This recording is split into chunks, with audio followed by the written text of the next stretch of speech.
അതിനെ കൊണ്ട് ഇങ്ങനെ കോലം കെട്ടിച്ച് അതിന്റെ സൗന്ദര്യം കളയുന്ന പോലത്തെ ഒരു മേക്ക് ഓവർ. നമുക്ക് എല്ലാവർക്കും ഓർമ്മയുണ്ട്, പണ്ട് മീൻ വിറ്റ് ഫേമസ് ആയ ഒരു പെൺകുട്ടി. ഇവർക്ക് രണ്ടുപേർക്കും ലക്ക് ഭയങ്കരമായിട്ടുള്ളവരാണ്. ജിഷ മരിച്ചു, അതിന്റെ ഇഷ്യൂസും കാര്യങ്ങളൊക്കെ വന്നു. ഈ അമ്മയോട് ആൾക്കാർക്ക് സഹതാപം വന്നു, അമ്മ ഭയങ്കരമായിട്ട് നോട്ടീസ് ചെയ്യപ്പെട്ടു. കുംഭമേളയിൽ നിന്ന് കണ്ടെത്തിയ സുന്ദരിക്കുട്ടിയായ മോണലിസയെ പറ്റി കഴിഞ്ഞ 2-3 ദിവസമായിട്ട് കാണുന്ന ഒരു പോസ്റ്റാണ്. ഇവരെ കാണുമ്പോൾ, ഇവരുടെ പെട്ടെന്നുള്ള ഫെയിം കാണുമ്പോൾ റാണു മൊണ്ടാലിനെ ഓർമ്മ വരുന്നു എന്നുള്ളത്. റാണു മൊണ്ടാലിനെ എല്ലാവർക്കും ഓർമ്മയുണ്ടല്ലോ. ഒരു റെയിൽവേ സ്റ്റേഷനിൽ യാചിച്ചുകൊണ്ടിരുന്ന ഒരു സ്ത്രീ പെട്ടെന്ന് ഒരു സുപ്രഭാതത്തിൽ ഒരു നല്ല പാട്ട് പാടി, അവർക്ക് ലതാ മങ്കേഷ്കറിന്റെ അതേ വോയിസ് ഉണ്ടെന്ന് പറഞ്ഞിട്ട് പെട്ടെന്ന് കയറി ഫേമസ് ആയ ഒരു ലേഡി. അവരെ ഓർമ്മ വരുന്നു എന്നാണ് പറയുന്നത്. ശരിക്കും ഈ ഒരു കാര്യം എന്റെ മനസ്സിൽ കൂടെ മിന്നി മറിഞ്ഞതാണ് ഈ മോണലിസയുടെ ഈ ഫെയിം കണ്ട സമയത്ത്. അപ്പൊ ഈ പോസ്റ്റുകൾ കാണുമ്പോൾ എനിക്കും അങ്ങനെ ഒരു വീഡിയോ ചെയ്യണമെന്ന് തോന്നി. ശരിക്കും പറഞ്ഞു കഴിഞ്ഞാൽ ഇവർക്ക് രണ്ടുപേർക്കും ലക്ക് ഭയങ്കരമായിട്ടുള്ളവരാണ്. പല ആൾക്കാരും ഒരുപാട് വർഷത്തെ ഹാർഡ് വർക്കിന് ശേഷമാണ് എന്തെങ്കിലും ഒരു നിലയിൽ എത്തുന്നത്, അല്ലെങ്കിൽ ഇതുപോലെയുള്ള ഒരു ഫെയിം നേടിയെടുക്കുന്നത്. അല്ലെങ്കിൽ പിന്നെ വളഞ്ഞ വഴിയിലൂടെയൊക്കെ പെട്ടെന്നുള്ള രോഗശാന്തി, അല്ലെങ്കിൽ ഓവർ എക്സ്പോസിങ്, അങ്ങനെയുള്ള വളഞ്ഞ വഴികളിലൂടെ. നേരായ വഴിയിലൂടെ ഒരു ഫെയിം കിട്ടണമെന്നുണ്ടെങ്കിൽ ഒരുപാട് നല്ല രീതിയിൽ ഹാർഡ് വർക്ക് ചെയ്ത് വർഷങ്ങളുടെ പ്രയത്നം കൊണ്ട് മാത്രമേ കിട്ടുള്ളൂ. പക്ഷെ ഇവർക്കെന്ന് പറഞ്ഞു കഴിഞ്ഞാൽ ഒറ്റ ദിവസം കൊണ്ട്, ഒറ്റ വീഡിയോ കൊണ്ട് വൈറലായവരാണ്. അപ്പൊ ഇവർക്ക് ഭയങ്കര ലക്കുണ്ട്. പക്ഷെ ഇവരെ രണ്ടുപേരെ നമുക്ക് ഒന്നിച്ച് കമ്പയർ ചെയ്യാൻ പറ്റൂല. കാരണം രണ്ടുപേരും വ്യത്യസ്ത സാഹചര്യങ്ങളിൽ നിന്ന് വന്ന, വ്യത്യസ്ത പ്രായത്തിലുള്ള, പല ഘടകങ്ങളിലും രണ്ടുപേരും വ്യത്യസ്തരാണ്. അങ്ങനെ നമുക്ക് ഒരു രീതിയിലും ഇവരെ കമ്പയർ ചെയ്യാൻ പറ്റില്ല. പക്ഷെ ഈ റാണുവിന്റെ ഒരു പെട്ടെന്നുള്ള ഒരു ഫെയിം എന്ന് പറഞ്ഞാൽ, അവരെ പിന്നെ മീഡിയയും എല്ലാവരും പൊക്കിയെടുത്തുകൊണ്ട് നടന്നു. അതിനുശേഷം വല്ലാത്തൊരു, അവർക്ക് പോലും ചേരാത്ത രീതിയിലുള്ള ഒരു മേക്ക് ഓവർ കൊടുത്ത് അവരെ ഇങ്ങനെ പൊക്കിയെടുത്തുകൊണ്ട് നടന്ന ഒരു സാഹചര്യം ഉണ്ടായിരുന്നു. ആ ഒരു സാഹചര്യത്തില് കുറച്ച് വളർന്നു കഴിഞ്ഞപ്പോ ഇവർക്ക് എങ്ങനെ ആ ഫെയിം ഹാൻഡിൽ ചെയ്യണമെന്ന് അറിയുന്നില്ല. ഇവർ ആരാധകരുടെ അടുത്തൊക്കെ വളരെ മോശമായിട്ട് പെരുമാറി. അങ്ങനെയാണ് ആളുകൾക്ക് അവരെ ഇഷ്ടമല്ലാതായത്. ഒരുപാട് പേര് അവരുടെ അഹങ്കാരത്തെ പറ്റി കുറ്റം പറയുന്നുണ്ടായിരുന്നു. പക്ഷെ ശരിക്കും പറഞ്ഞു കഴിഞ്ഞാൽ നമ്മളൊന്ന് ചിന്തിച്ചു നോക്കി കഴിഞ്ഞു കഴിഞ്ഞാലും അവര് വളർന്നു വന്ന സാഹചര്യം, അവരെവിടെ നിന്നാണ് വന്നത്, അവർക്ക് ഇങ്ങനെയുള്ള കാര്യങ്ങൾ, ഒരു ഫെയിം പെട്ടെന്ന് കിട്ടുമ്പോൾ അതെങ്ങനെ ഹാൻഡിൽ ചെയ്യണം, അല്ലെങ്കിൽ അതിന്റെ വാല്യൂ, അത് നിലനിർത്തിക്കൊണ്ട് പോകേണ്ട വാല്യൂ, ഇങ്ങനത്തെ കാര്യങ്ങളൊന്നും ഇവർക്ക് അറിയില്ല. പെട്ടെന്ന് ഫേമസ് ആയപ്പോഴത്തേക്കും ഇവർക്ക് എന്താ ചെയ്യേണ്ടതെന്ന് അറിയത്തില്ല. ചുറ്റും എന്താ നടക്കുന്നതെന്ന് പോലും റിയലൈസ് ചെയ്യാതെ താൻ എന്തൊക്കെയോ ആയിപ്പോയി, തന്നെ എല്ലാവരും പൊക്കിയെടുത്തോണ്ട് നടക്കുന്നു, ഇങ്ങനെ തന്നെ എന്നും കൊണ്ട് നടക്കും എന്നൊക്കെയുള്ളൊരു ചിന്തയായിരുന്നു. അപ്പൊ ആ ഒരു അന്ധമായ ഒരു വിവരമില്ലായ്മ എന്ന് പറയാം. ഇപ്പം വിവരമില്ലായ്മ, വിദ്യാഭ്യാസം ഇല്ലായ്മ, വിദ്യാഭ്യാസം ഇല്ലാത്തവർക്കെല്ലാം വിവരമില്ല എന്ന് പറയാൻ പറ്റൂല കേട്ടോ. വിദ്യാഭ്യാസം ഇല്ലാത്ത ഒരുപാട് ആൾക്കാർ, നല്ല വിവരമുള്ള, ലോകപരിചയമുള്ള, അനുഭവ സമ്പത്തുള്ള ആൾക്കാരുണ്ട്. പക്ഷെ ഈ സ്ത്രീയെ സംബന്ധിച്ചിടത്തോളം അവരുടെ ആ ഒരു ജീവിത സാഹചര്യം അങ്ങനെയായിരുന്നു, അവരുടെ കാഴ്ചപ്പാട് അങ്ങനെയായിരുന്നു. അപ്പൊ അവർക്ക് ഈ പെട്ടെന്ന് ഇത് കിട്ടിയപ്പോൾ അത് ഹാൻഡിൽ ചെയ്യാൻ അറിയാൻ പറ്റാതെ സംഭവിച്ചു പോയതാണത്. ഒരുപാട് ആഗ്രഹിച്ച് ഹാർഡ് വർക്ക് ചെയ്ത് കഷ്ടപ്പെട്ട് നമ്മൾ എന്തെങ്കിലും ഒന്ന് നേടിയെടുക്കുകയാണെങ്കിൽ നമുക്ക് അതിന്റെ വാല്യൂ മനസ്സിലാവും, അത് നിലനിർത്തേണ്ടതിൻ്റെതായിട്ടുള്ള ഇമ്പോർട്ടൻസ് മനസ്സിലാവും. അപ്പൊ അത് നഷ്ടപ്പെടുത്താതിരിക്കാനായിട്ട് നമ്മുടെ ഭാഗത്തുനിന്ന് പലതരത്തിലുള്ള എഫേർട്ട് ഉണ്ടാവും. അത് നിലനിർത്താനായിട്ടുള്ള പല രീതിയിലുള്ള എഫേർട്ട് നമ്മുടെ ഭാഗത്തുനിന്ന് ഉണ്ടാവും. പക്ഷെ ഇവരെ സംബന്ധിച്ചിടത്തോളം ഒന്ന് ഉറക്കം വേണ്ടിയിട്ടപ്പോ കിട്ടിയ പെട്ടെന്നൊരു ഫെയിമും പെട്ടെന്നൊരു കാര്യങ്ങളുമാണ്. അപ്പൊ അവർക്ക് ശരിക്കും പറഞ്ഞു കഴിഞ്ഞാൽ അത് എന്താണെന്ന് റിയലൈസ് ചെയ്യുന്നതിന് മുമ്പേ തന്നെ അത് അവരുടെ കയ്യിൽ നിന്ന് പോയി കിട്ടി. ഇപ്പൊ ഈ മോണലിസയുടെ കേസ് എടുക്കുകയാണെങ്കിലും, സുന്ദരിയായിട്ടുള്ള, നല്ല കണ്ണുകളുള്ള ഒരു നിഷ്കളങ്കയായ പെൺകുട്ടി, 16 വയസ്സുള്ള ഒരു പെൺകുട്ടി. വാർത്തകളൊക്കെ കണ്ടു നോക്കിയപ്പോൾ പുള്ളിക്കാരിക്ക് വിദ്യാഭ്യാസവും ഇല്ല എന്നാണ് പറയുന്നത്. അപ്പോൾ നമ്മൾ ഇതുപോലെയുള്ള കുട്ടികളെ ഒരുപാട് കാണാറുണ്ട്. പല ഉത്സവ സ്ഥലങ്ങളിലും ഇതുപോലെയുള്ള ഒരുപാട് ആൾക്കാരെ കാണാറുണ്ട്. കളിപ്പാട്ടങ്ങളും കമ്മലുകളും മറ്റു കാര്യങ്ങളും ഒക്കെ വിൽക്കാനായിട്ട് ഇങ്ങനെ വന്നിരിക്കുന്ന ആൾക്കാർ. അവർ ഇവിടെ നിന്ന് വന്ന് അടുത്ത സ്ഥലത്തേക്ക് പോകുന്നു, അടുത്ത സ്ഥലത്തേക്ക് പോകുന്നു, അങ്ങനെയാണ്. അങ്ങനെ ഒരു കൂട്ടം ആൾക്കാർ. അപ്പൊ അവരുടെ പുറം ലോകവുമായിട്ടുള്ളൊരു എക്സ്പോഷറും, അവർക്ക് എന്താ പറയുന്ന, ഈ പറയുന്ന ചതിക്കുഴികള്, അല്ലെങ്കിൽ ഇവിടെ നടക്കുന്ന വലിയ വലിയ തട്ടിപ്പുകള്, മറ്റു കാര്യങ്ങളെ പറ്റിയുള്ള അവയർനെസ് ഒക്കെ ഭയങ്കര കുറവായിരിക്കും. ഈ എല്ലാ രീതിയിലും അവെയർ ആയിരിക്കുന്നു എന്ന് പറയുന്ന ആൾക്കാരെ തന്നെ ഒരുപാട് പറ്റിക്കുന്ന ഒരു കാലഘട്ടമാണ്. അപ്പൊ അങ്ങനെ ഒരു സാഹചര്യത്തിലാണ് ഈ കുട്ടിക്ക് നനച്ചിരിക്കാതെ ഈ ഒരു ഫെയിം കിട്ടിയത്. ശരിക്കും പറഞ്ഞു കഴിഞ്ഞാൽ ആ ഒരു ഫെയിം ആ കുട്ടിയെ ഒരു നല്ല നിലയിൽ കൊണ്ടെത്തിക്കട്ടെ എന്ന് തന്നെയാണ് എൻ്റെ ഒരു ആഗ്രഹം. ആ കുട്ടി മൂലം ആ കുട്ടിയുടെ ഫാമിലിയും ഒക്കെ രക്ഷപ്പെട്ട് അവരുടെ ഈ ഒരു സാഹചര്യത്തിൽ നിന്ന് അവരൊരു നല്ല നിലയിൽ എത്തിച്ചേരണം എന്ന് തന്നെയാണ് എൻ്റെ ആഗ്രഹം. അങ്ങനെ തന്നെ ആവട്ടെ, അങ്ങനെ തന്നെ ആവുമെന്ന് പ്രതീക്ഷിക്കാം. പക്ഷെ അതിന് തടസ്സങ്ങളായിട്ടുള്ള കുറെ ഘടകങ്ങളുണ്ട്.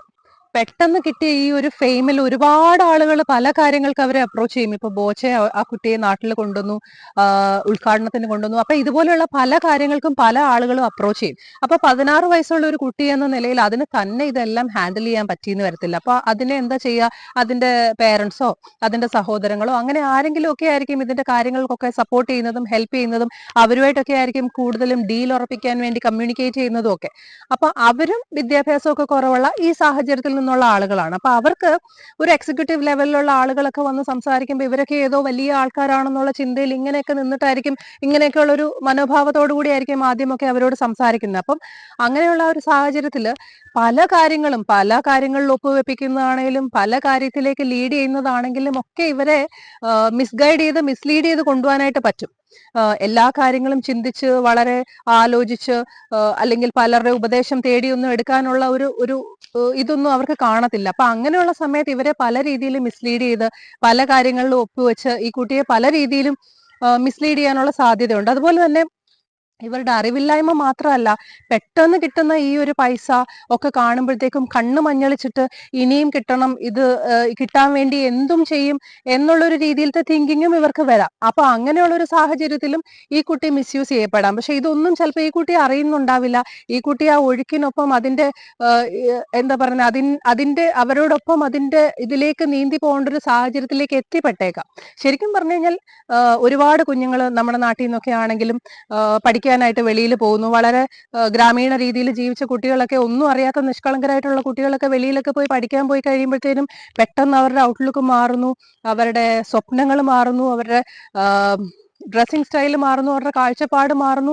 നല്ല രീതിയിലൊരു എക്സ്പോഷർ അവർക്ക് കിട്ടുന്നു. അപ്പൊ അതിനെ നല്ല രീതിയിൽ യൂട്ടിലൈസ് ചെയ്യുന്ന ഒരുപാട് പിള്ളേരുണ്ട്.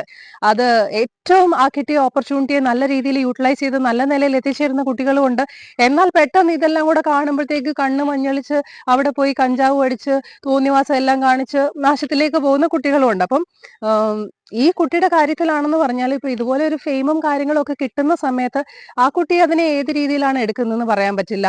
കുറച്ചു നാൾ കഴിയുമ്പോഴത്തേക്കും അതിന്റെ ഇതിനോടുള്ള അപ്രോച്ചും കാര്യങ്ങളും അല്ലെങ്കിൽ എങ്ങനെയായിരിക്കും എന്ന് അറിയത്തില്ല. അതിനെ നല്ല രീതിയിൽ യൂട്ടിലൈസ് ചെയ്ത് എന്റെ ഒരു ഭാവിക്ക് വേണ്ടി അത് എന്തും നല്ല കാര്യമായിട്ട് ചെയ്യണം എന്ന് കരുതുമോ, അതോ ഈ പറഞ്ഞ പോലെ ഇതെല്ലാം കൂടെ കിട്ടുമ്പോഴത്തേനും മതിമറക്കുമോ എന്ന് നമുക്ക് പറയാൻ പറ്റില്ല.